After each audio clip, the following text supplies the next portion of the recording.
Hachiko. It was a late December morning. Few people were making their way to the Shibuya train station through the icy wind.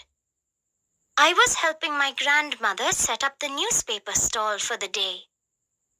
As I was laying out colorful magazines on a stand outside the stall, a golden brown animal whizzed past me.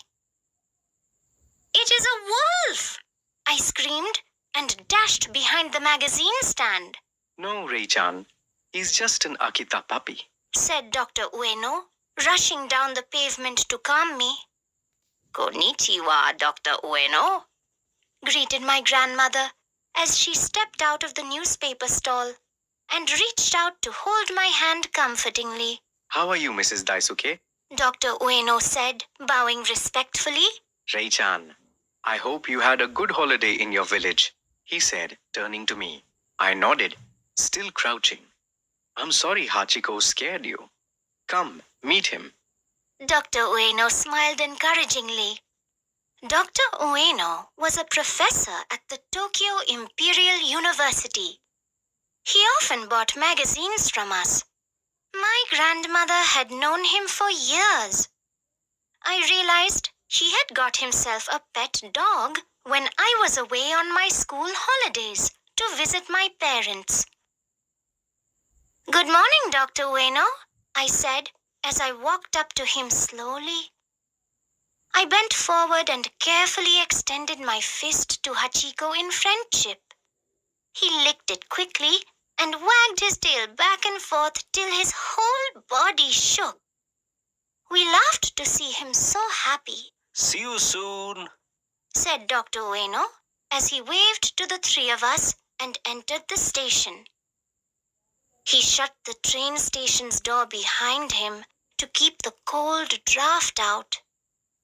As each of the passengers walked in and out of the station, they carefully shut the door behind them to keep away the cold. Hachiko looked on longingly towards the door for some time and then turned to walk home. I followed Hachiko from a safe distance. When he ran into Dr. Ueno's garden, I waved to him to say goodbye and rushed to my school. In the evening, I returned to our stall to help my grandmother pack the unsold magazines and newspapers. I saw Hachiko waiting near our stall, looking eagerly at the door to the Shibuya station. I petted him. He gobbled the little piece of surume I gave him from my snack box. As I kneeled down to play with him, he wagged his tail and whimpered joyfully. He rolled over and allowed me to rub his belly. Through his play, however, Hachiko often paused to look at the station's door. With his small eyes, erect ears, and large curled tail held over his body, he would stand in attention to check if Dr. Ueno was back. When Dr. Ueno walked out of the door waving to Hachiko, he yelped and shook with joy to see the professor. As soon as Dr. Ueno stepped onto the pavement, he jumped up, placing his forepaws on the professor's thighs.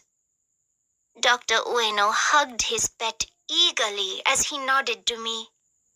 He spoke loving words to Hachiko as they made their way home.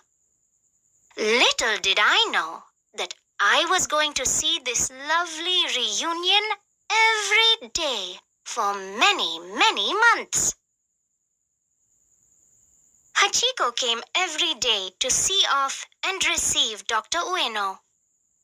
I had developed a deep friendship with Hachiko. In fact, many regular passengers at the Shibuya station were friends with Hachiko. They admired the dog's love for Dr. Ueno. The evening of 21st May, 1925, however, was different. Hachiko somehow was not interested in our usual games. When the time for Dr. Ueno's return got closer, Hachiko stood up alertly, staring at the door. The door opened and shut several times that evening as people walked in and out of the station. But Dr. Ueno did not walk out. I knelt beside Hachiko, hugging him as we waited together. A light drizzle started as it began to get dark.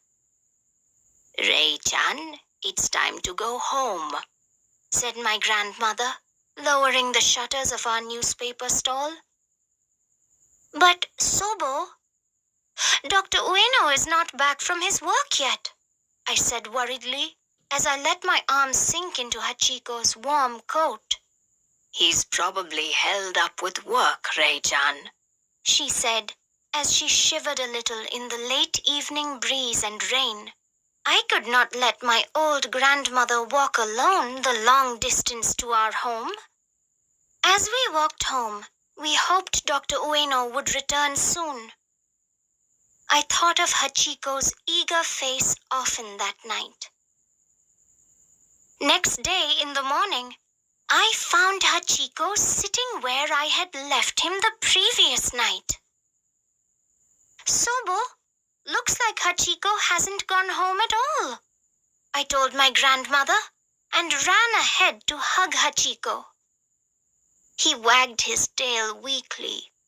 His coat was wet.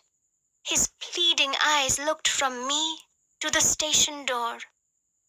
Sobo poured out some warm milk from her flask and offered it to Hachiko. He licked it gratefully. "Thank you, Mrs. Daisuke," said an elderly man as he walked up to us from where he had been waiting. "I'm Mr. Kobayashi, Dr. Ueno's gardener.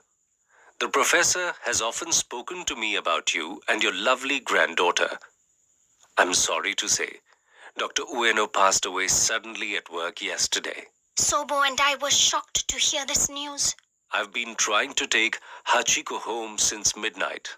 He said softly. We helped Mr. Kobayashi take Hachiko home. But in the evening, Hachiko was back, his brown eyes intently fixed at the station's entrance door. He licked my palm and accepted the sirume, but he did not roll over or jump any more. Through rain or snow, Hachiko always waited at the edge of the pavement near our newspaper stall for Dr. Ueno. He waited every evening till the last train pulled out of the station. Then he would walk away slowly into the night. He waited this way till his last breath, almost 10 years later. At the busy Shibuya station, to this day, you can see the bronze statue of Hachiko eagerly waiting for Dr. Ueno. The place near the statue is a happy meeting point for families and friends, just as Hachiko would have liked.